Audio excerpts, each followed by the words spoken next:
All right, guys, today it's an important one for me. This is an episode that's super important to me because I see it happen all the time with people trying to build their own videos as well as clients that are getting videos from us. And that is how to minimize revisions on the videos you're making.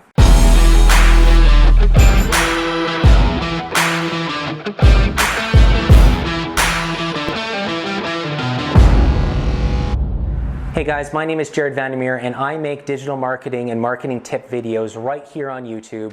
Hit that subscribe button and give me comments at the end of this video. I'm trying to create and correct. I'm trying to provide you guys with more value with the videos we put out every single day. All right, in this episode, I want to talk about how to minimize revisions in your videos. Not necessarily the client videos, how to minimize revisions in the videos you make for yourself, for your personal brand, for your business. This is a sticky topic for me because it's something that we fought with personally as we started to get the business going, as I started to build videos for myself. And it's really important because streamlining the process of building videos is going to maximize your resources and it's going to help you build more quality content, more content of value that's going to create more touch points with your audience, keeping you top of mind. On this episode, I'm going to start off with a pro tip. Rather than putting it at the end, I think this is a super important one to put at the beginning. Tip number one is your first take is always your best take. This took me a really long time to realize. When I started, I was trying to do multiple takes of everything, and I recognized that once you relax, once you get going and you're in the zone, the first take is always the most authentic, it's always the best. So focus on that. Try to do everything in one take if possible. Try to do it really quickly, and if you try to revise it, if you try to tinker too much, it always gets worse with revision 2, revision 3. All right, guys, tip number 2, plan out the direction of your video. I learned really early on that you can't script the videos, that you can't plan out everything, but you can plan out the direction of the video. And let me show you guys. Hold on.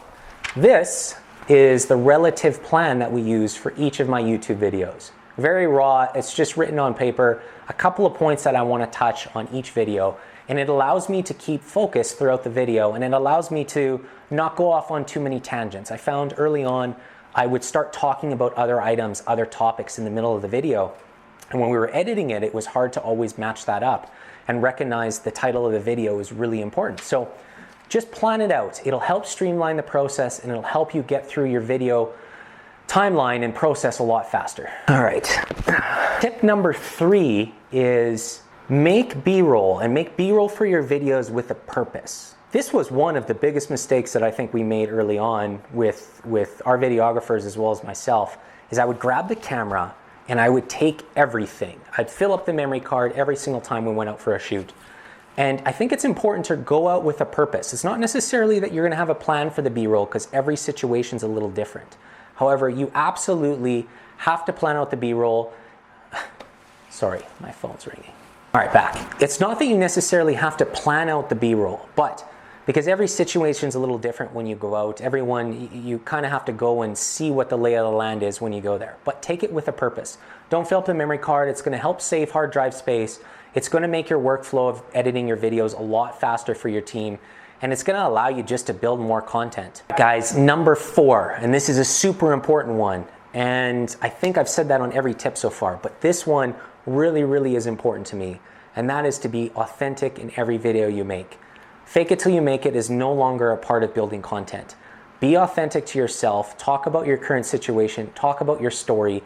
The people closest to you, your niche, is going to connect with that, and they're going to build a relationship with you.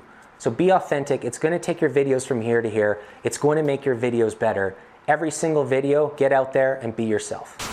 All right, number 5. Number 5 is an interesting one. It's one that helped me speed up my video process, and that was to give up control. Now, if you edit your own videos, that means that you're letting go of some of those criticisms of yourself. You're giving up that control that you have to say that first take is the one I'm using. I'm going to post that content. I'm going to take my content with speed to market, and then I'm going to create and correct and make my videos better and better every single time. Now, if you have a team behind it, it's realizing you're giving up control to your team that's building your video. You're allowing them to use their creative process to edit the video and make the videos as best as possible. Then it's that quality process behind the scenes that allows you to keep making better videos every single time. But if you have those revisions, if you don't give up that control, that process is going to slow you down. You're going to make less content and you're going to get less touch points with your audience. All right, and last but not least, tip number 6. And this goes a little against the ones I talked about earlier, where I was saying that you had to go out and plan out your shots and take B-roll with purpose. However, it is important to take a couple extra shots. And it's not counterintuitive. If you're taking B-roll with purpose, take 2 or 3 shots, because nothing will make you more mad than when you get back to the editing table and that key B-roll shot you wanted was just slightly out of focus. Take a couple shots. It allows you to learn your camera, allows you to earn your process as you're going. And at the same time, when you get back to the editing room in your workflow, you're not going to get frustrated that you missed one of those key shots you wanted. Last but not least, this doesn't relate to this episode, but it's an extra pro tip that's really important. And that is, when you're starting to build content, don't worry about having one of these. Build videos with your iPhone. An iPhone 10, an iPhone 11 takes 4K video. Most phones do now. And the audio is good enough for you to start to push out your message and be authentic on your online brands. Remember, it's your current sphere. It's the people around you that's going to help you build up your online engagement. Build up the relationships that you're building online to help build your business within whatever niche you're in. So use your iPhone, start making content. It's going to help you learn how to act on camera. It's going to help you be more authentic. It's going to help you build bigger and better videos eventually.